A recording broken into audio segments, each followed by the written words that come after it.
Bismillahirrahmanirrahim. Assalamualaikum warahmatullahi wabarakatuh. Alhamdulillahirabbil alamin wal 'aqibatu lil muttaqin wala 'udwana illa 'alal zalimin wala haula wala quwwata illa billahil 'aliyyil 'azim. Allahumma shalli 'ala sayidina Muhammad tibbil qulubi wa dawaiha wa 'afiyatil abdani wa shifaiha wa nuril absari wa diyaiha wa ala alihi wa sahbihi wa barik wa sallim. Allahumma arinal haqqa haqqan warzuqna tiba'ah wa arinal batilan batila warzuqna ijtinabah. Wahai Allah, tunjukkanlah kepada kami ini perkara yang benar itu sebagai satu kebenaran, dan jadikanlah kami ini ya Allah sebagai pengikut kepada kebenaran itu. Wahai Allah, tunjukkanlah kepada kami ini perkara yang batil itu sebagai satu kebatilan, dan jauhkanlah kami ini ya Allah daripada menjadi pengikut kepada kebatilan itu. Wa qala Allah Ta'ala fi kitabil aziz ba'da a'udzu billahi minasyaitonir rajim wa qul i'malu fa sayarallahu 'amalakum wa rasuluhu wal mu'minun wa saturadduna ila 'alimil ghaibi wasyahadah wa yunabbi'ukum bima kuntum ta'malun. Sadaqallahul azim.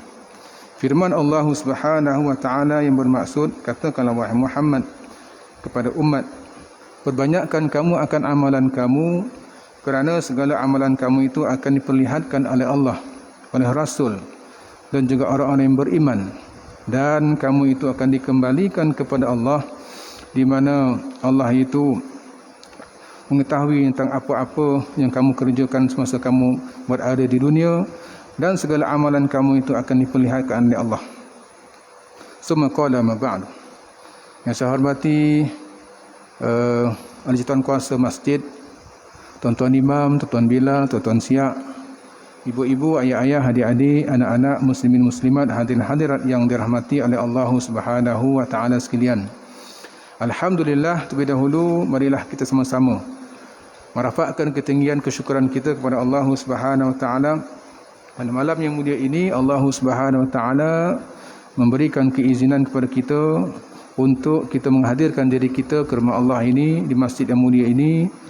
Mudah-mudahan kehadiran kita ini akan diberikan rahmat, diberikan kasih sayang, diberikan pengampunannya oleh Allah Subhanahu wa taala kepada kita semua, dan insya-Allah segala doa-doa yang kita rafa'kan akan dimakbulkan oleh Allah, dan insya-Allah segala ibadah yang kita lakukan akan diterima oleh Allah Subhanahu wa taala. Alhamdulillah, pada malam ini adalah malam yang pertama saya dapat menghadirkan diri ke masjid ini setelah lebih kurang 4 bulan ya, tidak bersama berada di masjid ini untuk berkuliah kerana memberi laluan kepada COVID-19 ya. Jadi alhamdulillah, dengan izin Allah Ta'ala, Allah pertemukan kita kembali. Mudah-mudahan dengan pertemuan ini akan diberikan kelebihan oleh Allah kepada kita semua, untuk kita semuanya diberikan semangat dan diberikan keazaman yang tinggi untuk sentiasa memakmurkan masjid-masjid Allah surau-surau, dan juga kita menghadirkan diri kita ke majlis-majlis ilmu yang dijalankan di surau-surau ataupun di masjid-masjid, insya-Allah. Terus kita beri istiqamah mudah-mudahan. Tuan-tuan dan puan yang dirahmati Allah sekalian, insya-Allah pada malam ini saya akan menyambung kembali perbincangan kita, kuliah kita, di mana kita membacakan satu buku, satu kitab yang bertajuk Al-Lu'lu'u lil Mu'minin, iaitu kalau kita terjemahkan dalam bahasa Melayu kita, iaitu bermaksud permata buat orang yang beriman. Permata buat orang yang beriman. Dan kita masih lagi berada pada bab yang kedua daripada jodol-jodol tajuk yang terdapat dalam kitab ini, dalam buku ini. Qala al-musannifu rahimallahu ta'ala fi kitabihi nafa'ana wa nafa'ani fi ulumi adharini amin. Bab yang kedua, kelebihan menuntut ilmu. Daripada Anas bin Malik radhiyallahu anhu, sabda Rasulullah sallallahu alaihi wasallam, talabul ilmi faridatun ala kulli muslimin wa inna talibal ilmi yastaghfiru lahu kulli syai'in hatta al-hitanu fil bahri atau kama qala Rasulullah sallallahu alaihi wasallam. Hadis yang bermaksud menuntut ilmu adalah fardu atas setiap orang Islam, dan penuntut ilmu akan didoakan keampunan oleh semua makhluk Allah, termasuklah ikan-ikan di dalam lautan. Jadi hadis ini pendek, ringkas, tetapi mempunyai pengertian yang cukup mendalam untuk kita semua, dan cukup baik untuk jadikan pengajaran dan pedoman untuk kita semua. Ya, dalam hadis ini tuan-tuan, ya, ada beberapa pengajaran, di antaranya memberitahu kita bahawa menuntut ilmu itu adalah fardu, wajib. Itu yang pertama. Yang keduanya, kelebihan bagi orang menuntut ilmu ini disebutkan dalam hadis, orang yang datang menuntut ilmu akan diminta keampunan. Makhluk-makhluk Allah akan berdoa kepada Allah supaya orang-orang yang hadir ke majlis ilmu, kuliah-kuliah, kan, menghadirkan majlis zikir dan sebagainya, itu diampunkan dosanya, agar diampunkan dosanya. Ini termasuklah makhluk Allah yang berada di dalam lautan.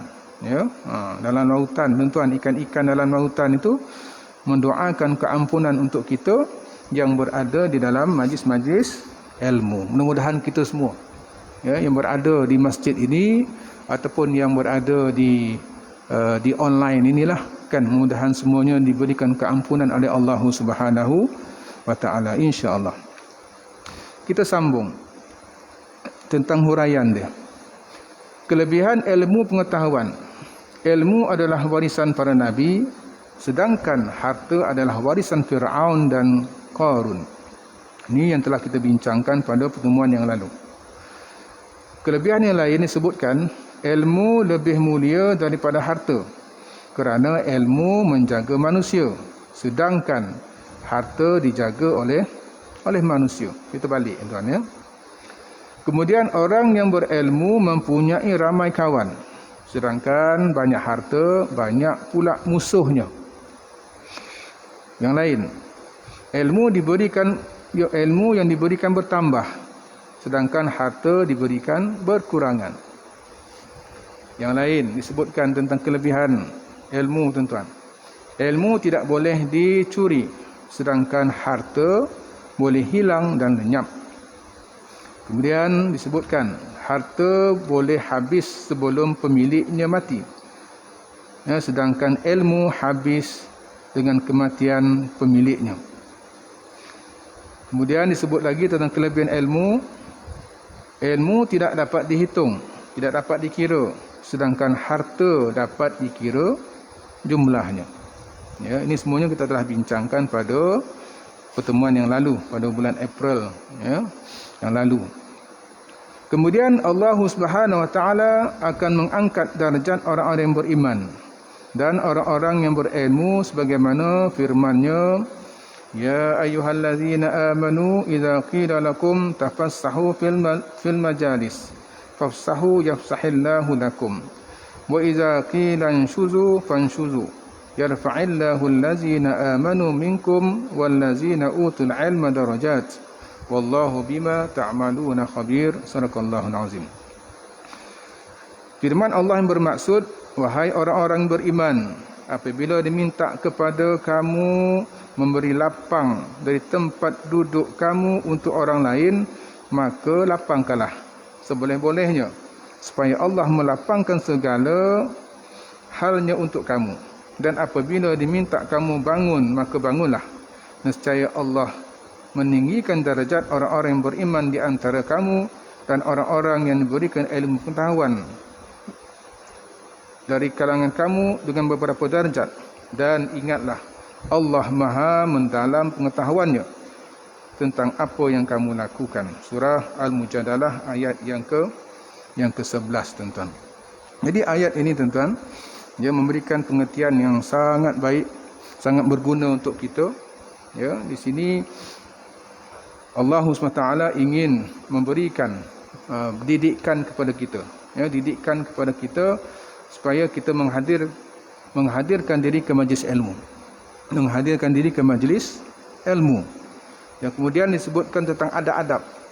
Adab-adab berada dalam majlis ilmu, ya. Kemudian disebutkan juga di situ tentang kelebihan orang-orang yang diberikan ilmu oleh Allah Subhanahu wa taala. Kan, di mana orang yang diberikan ilmu itu ada darajatnya, ada kedudukannya. Kan, di sisi Allah Subhanahu wa taala. Mungkin bukan di sisi manusia, tetapi di sisi Allah. Kan, ya, kita tak nampak kedudukan kita. Orang-orang yang datang ke sebuah masjid ni tuan-tuan, kedudukan macam mana kita tak tahu, tak nampak. Mungkin kita tahu pangkat-pangkat dia, Datuk, Tan Sri, kan. Ya, tapi kita ni yang tidak Datuk, tidak Tan Sri ni, orang tak nampak kita tuan-tuan, kedudukan kita. Tetapi Allah tahu. Allah tahu kedudukan kita. Kan, di sisi Allah. Yang kita nak ni Allah pandang kita tuan-tuan, bukan manusia. Kalau kita nak cari keredaan manusia, memang kita tak sampai tuan-tuan. Tak sampai. Merana kita kalau kita nak cari keredaan manusia, nak cari orang suka dengan kita, orang puji kita sepanjang masa, kan, sakit jiwa kita tuan-tuan. Jiwa kita jadi sakit, kan, ya, perasaan kita jadi sakit tuan-tuan. Kita jadi orang-orang yang kecewa apabila kita tidak dihargai, tidak dipuji. Kita jadi marah, ya, apabila kita tidak dipandang oleh orang. Tetapi apabila kita mencari redha Allah tuan-tuan, kita sentiasa berlapang dada. Ya, kita sentiasa berlapang dada. Kita sentiasa rasa tenang. Orang tak puji tak apa. Orang puji tak apa, orang kutuk pun tak apa, tak kisah. Macam tu. Sebab apa? Kita nak redha Allah Subhanahu wa taala. Kita nak kedudukan kita ini dinilai, dipandang, dihargai oleh Allah Subhanahu wa taala. Ya. Baik. Di dalam ayat ini tuan-tuan, ya, dia menunjukkan kepada kita tentang kedudukan darjat orang-orang yang beriman dan berilmu. Ya, kedudukan yang pertama orang yang beriman, yang kedua orang yang berilmu. Ya. Orang yang beriman tanpa ilmu, ya, orang beriman ada iman tapi ilmu tak ada. Orang berilmu tanpa iman, kan, ada ilmu, Masya Allah, pandai, cerdik, serba-serbi tahu, ya, hal Malaysia tahu, hal dunia tahu, semua dia tahu. Kan, tapi tidak beriman, tuan-tuan. Ya. Tetapi di sini Allah mengangkat darjat dua ciri ini. Yang pertama mesti ada iman, yang kedua ni mesti ada ilmu. Baru Allah angkat darjat itu, kedudukan itu. Jadi sia-sialah bagi orang yang ada ilmu tapi tidak beriman. Ramai orang berilmu tuan-tuan, hebat-hebat. Orang kenali satu dunia orang kenal dia. Kan? Satu dunia orang kenal dia. Ni orang hebat ni. Orang banyak ilmu. Kan? Ya. Tetapi malangnya tidak ada iman. Sia-sia. Maka tidak ada, ya, kedudukan ataupun tidak ada darjatnya di sisi Allah Subhanahu wa taala. Waktu Islam menyanjung tinggi kedudukan orang-orang berilmu, ya, di kalangan manusia. Iaitu orang-orang yang disebut sebagai ulama. Ulama ni siapa? Orang yang beriman dan berilmu. Beriman dan berilmu. Sebab itu Allah sebut dalam satu ayat tuan-tuan yang menyebutkan tentang kedudukan apa nama itu ulama ataupun orang berilmu ni tuan-tuan, dalam satu ayat yang berbunyi qul hal yastawil ladzina ya'lamuna wal ladzina la ya'lamun innama yatazakkaru ulul albab. Sadaqallahul azim. Yang bermaksud, katakanlah, adakah sama orang-orang yang mengetahui dengan orang-orang yang tidak mengetahui? Orang-orang yang berilmu dengan tidak berilmu. Sesungguhnya orang yang berakal lah, orang yang berilmu itulah yang dapat menerima pengajaran. Ya, ulul albab yang dapat menerima pengajaran daripada Allah Subhanahu wa taala. Ya. Kalau kita berilmu tapi tidak beriman, kita tidak dapat pengajaran daripada Allah Subhanahu wa taala. Kita terlepas daripada mendapat pengajaran, didikan daripada Allah Subhanahu wa taala. Apa kelebihan orang berilmu? Banyak kelebihan dia. Orang berilmu ni banyak kelebihan. Ya, di antaranya ada disebutkan bahawa orang yang diberikan ilmu itu, kan, orang yang berilmu itu ataupun orang mencari ilmu, kan, ya, dia umpama seperti solat sunat 1000 rakaat. Itu disebutkan dalam hadis, kan, yang bermaksud sekiranya kamu keluar pada waktu pagi untuk mempelajari satu bab daripada ilmu adalah lebih baik daripada kamu solat sunat 100 rakaat. Ada mengatakan 1000 rakaat. Ya, ada katakan 100 rakaat, ada katakan 1000 rakaat. Ini kelebihan kebaikan orang-orang yang menuntut ilmu, kan, ya. Lepas tu bila kita tuan-tuan datang ke masjid, ya, selalu saya sebutkan, kan, dalam pergi surau masjid, pada masjid ilmu, pasang niat awal-awal. Pasang niat awal. Pasang niat ke rumah, kan, saja aku pergi masjid ini nak solat berjamaah, kan, dan nak duduk dalam majlis ilmu. Macam tu dia niatnya tu. Barulah tetap pendirian tu, tuan-tuan. Kan, barulah Allah nilai tentang niat kita. Kan, innamal a'malu binniat. Kan, datang-datang solat berjamaah, alhamdulillah kita tengok ustaz tak datang. Macam tu, kan. Ustaz tak ini datang, kan. Niat dah ada dah. Masya-Allah, Tuhan bagi pahala. Allah bagi pahala, tuan-tuan, tentang niat kita itu. Walaupun ustaz tak datang, walaupun penceramah tak datang, Allah bagi pahala. Masya-Allah. Ya. Jadi kalau kita nak dapatkan pahala, kelebihan berilmu, mendapatkan ilmu, maka hendaklah kita ada niat. Insya-Allah Allah berikan pahala yang terbaik untuk kita. Baik, dalam hadis lain juga ada disebutkan, ya, yang bermaksud, satu hadis yang bermaksud, dia kata ilmu itu ibarat gudang dan anak kuncinya adalah pertanyaan. Dari itu bertanyalah. Sesungguhnya setiap kali ada bertanya, ada 4 golongan yang berikan pahala, iaitu orang yang bertanya, orang yang ditanya, orang yang mendengar, dan orang yang mengintai mereka. Orang luar lah, nak tengok-tengok tu, kan, ya, pun dapat manfaat, ya. Jadi semua orang yang ada dalam majlis ilmu tu semua dapat pahala. Ya. Kemudian disebutkan dalam hadis yang lain, man salaka tariqan yaltasimu bi ilman, kan, sahalallahu tariqan ilal jannah. Atau kama qala Rasulullah sallallahu alaihi wasallam. Hadis yang bermaksud barang siapa yang berusaha untuk mencari ilmu, kan, mencari ilmu, maka Allah akan permudahkan jalannya menuju syurga Allah Subhanahu wa taala. Kan, orang yang berusaha, dia ikhtiarlah. Kan, dia ikhtiar. Kan, maknanya dia cubalah untuk menghadirkan diri kita di majlis ilmu, tuan-tuan. Dia ikhtiar, usaha. Kan, contohnya, kan, dia apa nama tu, cuba cari jalan. Contohlah cari jalan. Usaha, ikhtiar. Kan, untuk datang majlis ilmu. Walaupun sibuk macam mana sekalipun, dia akan datang majlis ilmu. Dia akan cari majlis ilmu. Dia ikhtiar. Ada orang tu ikhtiar juga, tapi dia untuk mengelak daripada majlis ilmu. Kan, macam-macam alasan, kan, macam-macam helah. Kan, tak dapat nak pergi hari ni dah. Tu kan, rumah tak apa sihat, kan, rumah sihat ya. Tak dapat pergi dah, abang haji ni tak apa sihat, haji sihat kat rumah tu, kan. Dia cari alasan, tuan-tuan. Sibuk pun dah, kan. Itu alasan-alasan tak nak datang.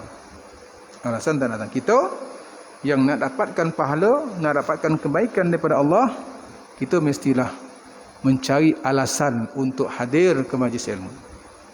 Cari alasan, ikhtiarkan, ya, untuk kita hadir ke majlis ilmu, ya. Baik, dalam ayat ini juga disebutkan tentang kedudukan orang-orang yang diberikan ilmu. ada ulama tafsir menyatakan bahawa orang-orang yang diberikan kedudukan yang tinggi itu, berilmu itu ialah ulama. Ialah ulama. Ulama ni siapa? Orang yang beriman, orang-orang yang alim. Alim dalam bidang agama Allah, agama Islam ini. Kan, itu ulama. Ya. Memanglah kalau ulama ni segi bahasa tuan-tuan orang yang pandai, orang cerdik. Kan, tak semestinya bidang agama Islam. Kan, kalau dia alim dalam bidang kedoktoran, orang kata ulama juga. Orang alim dalam bidang pertanian, ulama juga. Orang alim dalam bidang engineering, kan, kejuruteraan, ulama juga. Ya, tetapi yang dimaksudkan ulama dalam perbahasan kita ini ialah orang yang alim dalam bidang agama kita. Orang yang alim dalam bidang agama kita. Ya, kita cukup syukur tuan-tuan. Apabila ada ulama dalam masyarakat kita, kita patut bersyukur. Sebab apa? Mereka inilah yang menyebarkan ilmu. Kan, dengan asbab ilmu mereka lah kita jadi orang-orang yang pandai, orang-orang yang tahu, orang yang faham tentang agama kita. Kalau tak ada ulama tuan-tuan, jahil kita. Betul tak? Tak ada ulama, jahil kita. Putus ulama. Tak ada ulama dalam masyarakat kita. Kita nak cari ilmu daripada mana? Apakah sekadar kita dapat ilmu daripada YouTube saja? Daripada Google? Tidak. Kan, sebaik-baik ilmu itu ialah dapat daripada secara kita bertalaki, berdepan, kan, dengan para alim ulama, ustaz-ustaz kita. Ya, itulah menuntut ilmu, adab menuntut ilmu yang terbaik. Maknanya ada guru lah. Kan, kita belajar ada guru kan, ada orang tu belajar ada guru tapi melalui YouTube. Dia terima saja. Kan, bila tak faham kan nak tanya siapa tak tahu. Nak tanya siapa. Kan, YouTube tu kan boleh dua hala kan, satu hala je kita dengar je. Kadang-kadang ada juga YouTube tuan-tuan, dia dah edit tuan-tuan. Dia dah edit, dia potong-potong kan, sekorek-sekorek je. Kadang-kadang apa disampaikan tu tuan-tuan tak memberikan kefahaman yang betul. Sebab apa? Dia ada lagi penerangan yang lanjut tapi dipotong sekorek-sekorek. Patutnya 10 minit tentang penerangan itu kan. Penerangan tentang satu-satu isu, kan, satu-satu perbahasan, tetapi orang dia pendekkan jadi 5 minit. Kan, sedangkan ada lagi perbahasan di ujungnya itu. Jadi kita dapat sekorek ilmu dia. Kita dapat sekorek aja. Kalau sekadar untuk kita nak menambah ilmu melalui YouTube, bagus, tak ada masalah. Tetapi untuk mendapatkan ilmu asas tentang apa jua ilmu Al-Quran, ilmu asas Al-Quran, ilmu asas hukum fiqh, ilmu asas hukum tasawuf, ilmu asas hukum ilmu tauhid, dia mesti ada gurunya. Mesti ada gurunya. Cari guru tuan-tuan. Tak boleh kita belajar asas-asas itu melalui YouTube. Tak boleh. Mesti cari guru. Nak tambah-tambah tak apa. Nak tengok-tengok YouTube tak apa. Sebab kita dah tahu asas. Tapi kalau kita nak baru belajar tuan-tuan tentang ilmu tasawuf, kan kita belajar melalui YouTube. Tak boleh, tak edit dah. Tak boleh tuan-tuan. Ya. Sebab itulah Nabi SAW kan apabila menyebut tentang bab belajar tentang berguru ini, kan, Nabi SAW ada sebutkan satu hadis, disebut ya ayuhan nas innamal ilma bita'allum wal fiqhu bitafaqquh, atau kama qala Rasulullah sallallahu alaihi wasallam. Hadis yang bermaksud, wahai sekalian manusia, adapun sesungguhnya ilmu itu dengan mempelajarinya, kan, dan fiqh itu dengan bertafakuh, dengan memahaminya. Ya, mesti ada gurunya. Orang-orang yang alim, orang-orang yang faqih. Ya, orang alim dan orang faqih. Kalau bab fiqh, orang yang faqih. Ya. Kemudian disebutkan lagi Al-Hafiz Abu Bakar Al-Khatib Al-Baghdadi yang pernah menyebutkan, dia kata apa? Dia kata tidak diambil sesuatu ilmu agama melainkan daripada mulut-mulut para ulama. Daripada ulama. Ya, hari ni orang kita tak tahulah belajar pada mana tuan-tuan. Kadang-kadang belajar kawan-kawan burak, tiap kedai kopi, kedai teh, dapat satu ilmu. Kan? Dia cukup bangga dengan ilmu itu. Tapi kita pasti bondo tu ilmu tu betul ataupun tidak. Betul ataupun tidak. Tapi ilmu baru tuan-tuan. Dia dapat ilmu baru. Jadi kalau dapat ilmu-ilmu macam ni tuan-tuan, kan kita mesti dapat kena tashihkan dulu. Tanya orang-orang alim, tanya ulama, tanya ustaz-ustaz yang faham. Ya, takut nanti kita sesat lagi menyesatkan. Yalah kita sosek, kita viralkan pula, kita forwardkan pula, menyesatkan orang lain. Ya, jangan jadi macam tu. Jadi sebaiknya dapatkan pengesahan, dapatkan pencerahan. Ya. Kemudian disebutkan lagi di mana Imam Muslim yang meriwayatkan dalam muqaddimah kitab Sahih Muslim daripada Muhammad bin Sirin bahawa dia berkata, in hazal ilm dinun fanzuru amman ta'khuzu dinakum. Yang bermaksud sesungguhnya ilmu ini adalah agama, maka kamu lihatlah daripada siapakah kamu mengambil agama kamu. Ya. Dari siapa kita ambil? Sumbernya daripada mana? Sahih atau tidak sahih? Ya, sebab itulah kena berguru kan dengan ulama-ulama yang muktabar, yang diyakini. Ya, jangan main ambil je. Ya. Satu lagi ada juga orang ni belajar ilmu ni, belajar ilmu-ilmu yang belajar secara sembunyi-sembunyi tuan-tuan. Ini bahaya juga ni ya. Ada orang belajar dengan sembunyi-sembunyi.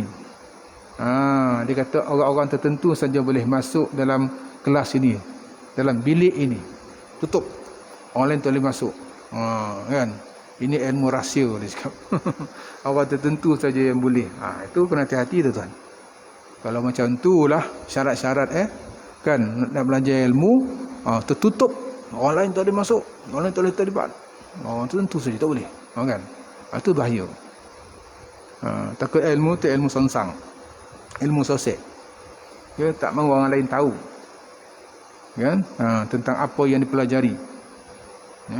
Ilmu Islam ni dia tak je terbuka. Ilmu Islam ni dia terbuka. Kan siapa-siapa boleh belajar, siapa-siapa boleh datang, kan siapa-siapa boleh hadir. Ya, bahawa kita tidak mengajak orang kepada kesesatan. Kan tidak mengajak orang kepada sesuatu yang boleh menyimpang daripada agama. Kalau menyimpang orang dah perasan, ni salah ni. Ni tak betul ni. Orang dah tahu dah. Orang dah tahu dah. Orang boleh pesan dah tuan-tuan. Ya. Baik. Kemudian saya nak sambung sikit ya berkenaan dengan ayat ini. Perbahasan berkenaan dengan ulama ni tuan-tuan ya. Berkenaan dengan ulama. Kan? Jadi kita sangat beruntung apabila ada ulama dalam masyarakat kita. Sebab apa? Apabila ulama tak ada, maka kita sesat. Maka kita akan jadi sesat. Kalau tidak ada ulama, sumber ilmu akan hilang tuan-tuan. Sumber ilmu akan hilang. Sebab itulah Nabi pernah sebutkan, kan innallaha la yakbidul ilma intiza'an yantazi'ahu minal ibad, walakin yakbidul ulama hatta iza lam yabqi 'aliman ittakhazan nas ru'usan juhalan fas'alu fa'aftu bighairi ilmin fadallu wa adallu. Atau kama qala Rasulullah sallallahu alaihi wasallam. Hadis yang bermaksud sesungguhnya Allah tidak mencabut ilmu dengan mencabutnya daripada hamba-hambanya, akan tetapi dia mencabutnya dengan diwafatkan, dimatikan para ulama, sehingga jika Allah tidak ada seorang alim pun, maka orang-orang akan mengangkat pemimpin-pemimpin daripada kalangan-kalangan orang-orang yang bodoh, orang-orang jahil.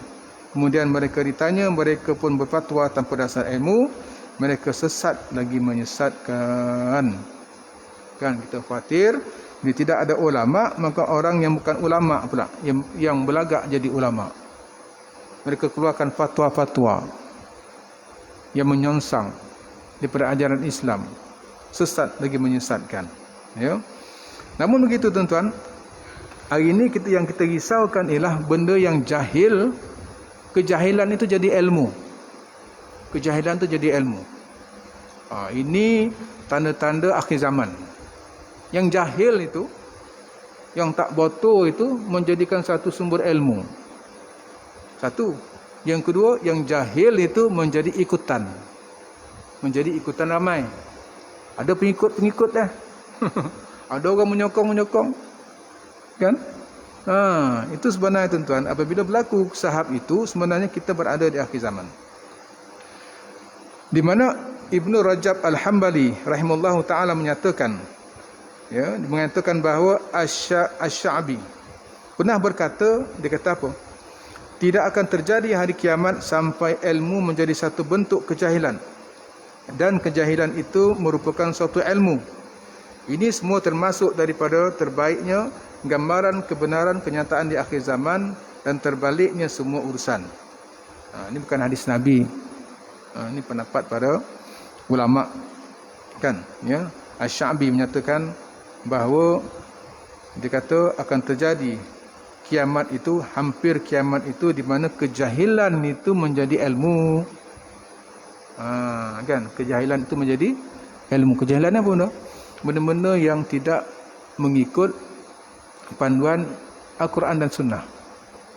Kan? Ya. Yang tidak mengikut panduan Al-Quran dan Sunnah, itu jahil. Ada orang cerdik tuan-tuan, tapi jahil. Ya. Bila disebut jahil ni bukan dia tak pandai, dia pandai. Tapi dia jauh daripada roh Islam. Dia jauh daripada panduan Al-Quran dan Hadis, itu jahil. Bukan tak pandai, pandai, cerdik, banyak ilmu. Itu jahil. Jahil tentang agama. Jahil tentang Islam. Ini yang kita khawatirkan. Sebab ini ramai orang-orang yang jahil bercakap tentang Islam. Bercakap tentang Islam. Ya. Yang pandai, yang betul itu tak semestinya orang alim bercakap Islam, tak semestinya tuan-tuan. Ya, dah jadi alim bercakap Islam, tidak. Kita tidak melarang. Kan kita tak alim pun tak apa. Boleh bercakap tentang Islam. Asalkan tidak perkara-perkara yang berkaitan dengan kejahilan, yang jauh daripada Al-Quran dan Sunnah. Itu yang kita tolak. Ya, kalau kita nak tunggu semua orang jadi alim baru cakap tentang Islam, tak berkembanglah Islam. Kan nak tunggu semua orang jadi ulama baru boleh cakap Islam, maka Islam tidak berkembang. Jangan tunggu jadi alim. Kan? Ya, pendakwah-pendakwah yang menyebarkan Islam hari ini tak semestinya alim. Ya. Jadi nak tunggu alim jadi pendakwah susahlah sikit. Berapa ramai yang boleh jadi alim. Tetapi konsep kita berdakwahlah sampai jadi alim. Berdakwahlah kita sampai kita menjadi alim. Sebarkan Islam. Sebarkan Islam, berikan kefahaman Islam kepada masyarakat. Ya, sampai kita jadi alim. Sebab bila kita nak sampaikan, mestilah kita akan mencari ilmu. Betul tak? Kita nak sampaikan apa ke orang? Kita nak dakwah apa ke orang kalau kita sini tak ada ilmu? Nak tak nak, kita akan cari ilmu, betul tak? Ya, kita akan cari ilmu. Kan, kalau tak ada ilmu, macam mana kita nak sampaikan? Memanglah ustaz, dia kata, bila sebut dakwah ni ada dua kan? Ya, dakwah ada dua. Satu dakwah bil maqal. Kan, da'watun bil maqal, da'watun bil hal. Ya. Kalau da'watun bil maqal, memanglah kita perlukan ilmu pengetahuan tak, bagi kita bercakap bil maqal, dengan lidah, bercakap, berkomunikasi, berceramah,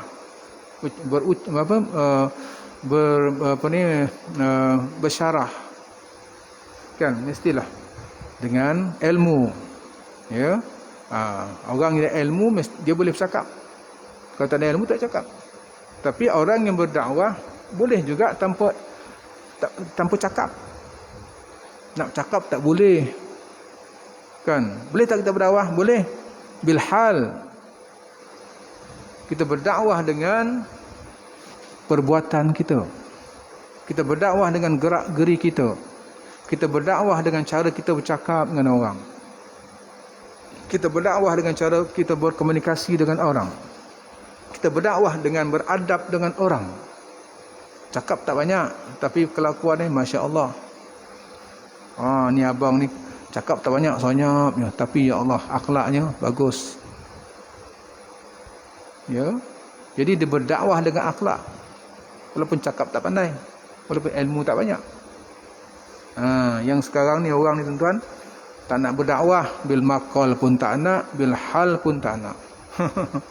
Itu biarkan dakwah ni pada siapa? Sebab itulah orang jahil lah yang akan berdakwah, yang akan menyesatkan masyarakat. Masyarakat jadi keliru. Sepatutnya mereka faham tentang agama, makin faham tentang agama, tetapi disebabkan ada di antara orang-orang yang jahil ini menyampaikan ilmu dengan secara jahil ini, orang jadi keliru tuan-tuan. Orang makin keliru dengan agama. Ada di antara makin jauh dengan agama. Ya, ini cukup berbahaya. Ini cukup berbahaya. Ya, jadi kitalah tuan-tuan. Tuan-tuanlah kan, yang menjadi pendakwah. Tuan-tuanlah yang menyebarkan Islam. Yang sama ada bil maqal, dengan percakapan, dengan kita bersyarah, bercakap, mengajak kan, ataupun kita berdakwah dengan tingkah laku, dengan akhlak kita yang baik, sehingga kita menjadi ikutan masyarakat. Ya, orang respect dengan kita sebab akhlak kita baik, adab kita bagus. Itu dakwah tuan-tuan. Ya. Jadi dakwah ni jangan kita sempitkan dengan percakapan saja. Namun begitu tuan-tuan, ya, ulama adalah menyebutkan di antara orang-orang yang sangat diperlukan dalam masyarakat, para ulama tuan-tuan. Sebab itulah kalau ulama meninggal dunia kan, kita terasa kehilangannya. Satu ulama kita dipanggil oleh Allah Subhanahu wa taala. Nak cari pelapis bukan senang.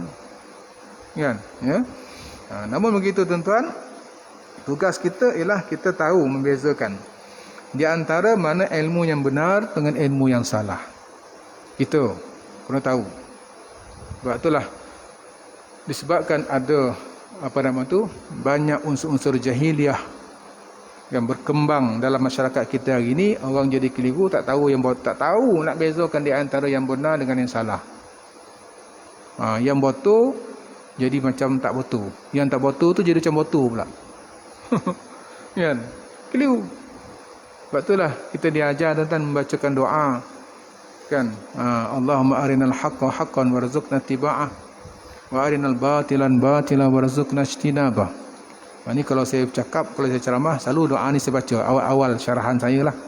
Mungkin tuan perasan tadi kan, Allahumma arinal haqqa haqqan, ya Allah ya Tuhan kami, engkau tunjukkanlah perkara yang benar itu memang benar, yang betul tu betul kan, dan jadikanlah kami ini sebagai pengikut kepada kebenaran itu. Wahai Allah, tunjukkanlah perkara yang batil itu batil, yang salah itu salah, dan jauhkanlah kami ini ya Allah daripada menjadi pengikut kepada kesalahan-kesalahan itu, yang batil-batil itu. Kita minta pada Allah sungguh-sungguh tuan-tuan, supaya kita dapat diberikan hidayah oleh Allah, supaya kita dapat membezakan kan, di antara al-haq wal batil, yang benar, yang salah, kan, yang betul, yang tak betul. Sebab ini maklumat kan hujung jari saja. Maklumat di hujung jari. Akan pegang handphone, macam-macam maklumat yang kita dapat, macam-macam info-info yang kita dapat, kan? Jadi kita kena tahu, ada info-info yang betul, ada info-info yang tidak betul.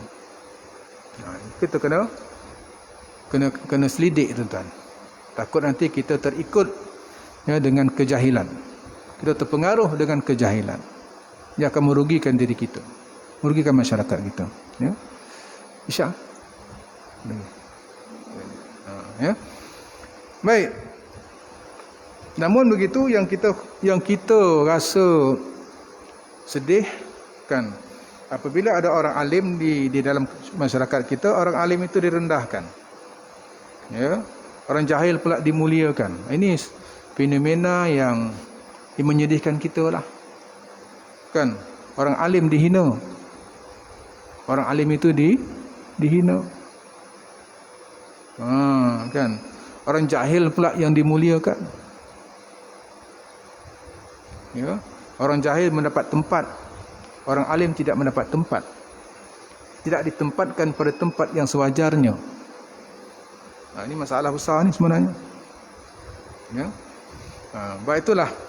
Ada disebutkan di dalam dalam satu hadis disebutkan, ya, dalam kitab Jami'ul Ulum wal Hikam.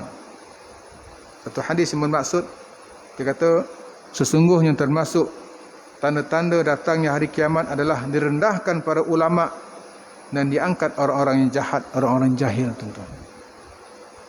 Dan orang-orang jahil itu dimuliakan, berada di tempat yang tinggi. Orang-orang alim itu berada di tempat rendah. Siapa meletakkan? Kita yang meletakkan. Kita tidak hormat kepada alim ulama.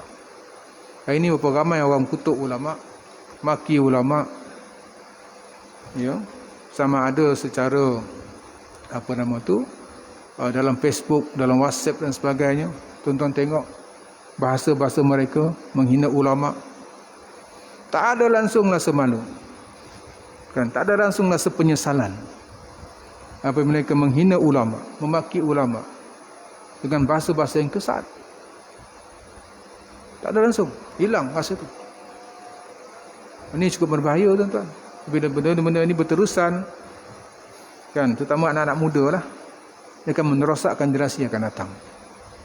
Ini perkara ini perlu dibendung, tidak boleh biarkan.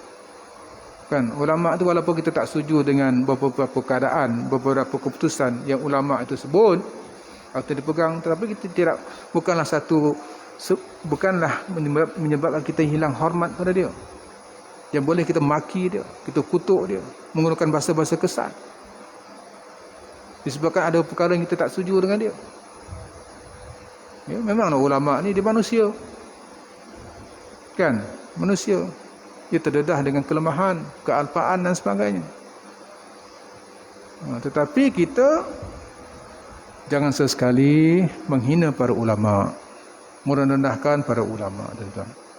Walaupun kita tak setuju dengan dia, walaupun kita tidak setuju dengan dia, beradablah, bersopanlah. Kan, ulama-ulama pun kalau tak setuju, tapi mereka itu ada adabnya sama mereka. Menghormati sesama mereka. Walaupun ada beberapa perkara mereka setuju tak setuju. Sana ulama, kan? Jadi kita, tuan-tuan, kena hati-hati supaya kita jangan terjebak, kan, menjadi orang-orang yang menjadi yang tidak hormat, yang tidak muliakan ulama. Ya. Jadi saya rasa setakat ini dulu malam ini, tuan-tuan. Isyak pun dah masuk, ya. Isyak masuk, kita kena berhentilah, kan. Itu syarat kita, tuan-tuan, ya. InsyaAllah mudah-mudahan apa yang saya sampaikan, saya sebutkan akan memberikan manfaat kepada diri saya, dan insyaAllah tuan-tuan sekalian juga mendapat manfaatnya. Bismillahirrahmanirrahim. Alhamdulillahirrahmanirrahim. Wassalatu wassalamu ala asyrafil anbiya mursalin wa ala alihi wa sahbihi ajma'in. Ya Allah, ya Tuhan kami mohon padamu, ya Allah, Engkau berikanlah keselamatan ke atas agama Islam yang maha suci ini, ya Allah. Ya Allah, ya Tuhan kami, Engkau berikanlah kesihatan yang baik kepada tubuh badan kami ini, ya Allah. Ya Allah, ya Tuhan kami, Engkau tambahkanlah ilmu dan hikmah kepada kami ini, ya Allah. Ya Allah, ya Tuhan kami, Engkau berikanlah keberkatan ke atas segala rezeki yang telah Kau berikan kepada kami ini, ya Allah. Ya Allah, ya Tuhan kami, berilah kami peluang untuk kami bertaubat sebelum kami mati, ya Allah. Ya Allah, ya Tuhan kami, berilah kami rahmat kasih sayang-Mu ketika mana malaikat Israel mencabut nyawa kami ketika kami mati, ya Allah. Ya Allah, ya Tuhan kami, berilah kami maghfirah, keampunan-Mu setelah kami mati, ya Allah. Rabbana atina fid dunya hasanah wa fil akhirati hasanah wa qina adzabannar. Alhamdulillahirabbil alamin. Yang baik itu datang pada Allah, yang silap, yang kurang itu atas kemampuan sendiri. InsyaAllah jumpa lagi pada masa akan datang. Terima kasih. Aku liqauli hadza wa astaghfirullah li wa lakum. Wassalamualaikum warahmatullahi wabarakatuh.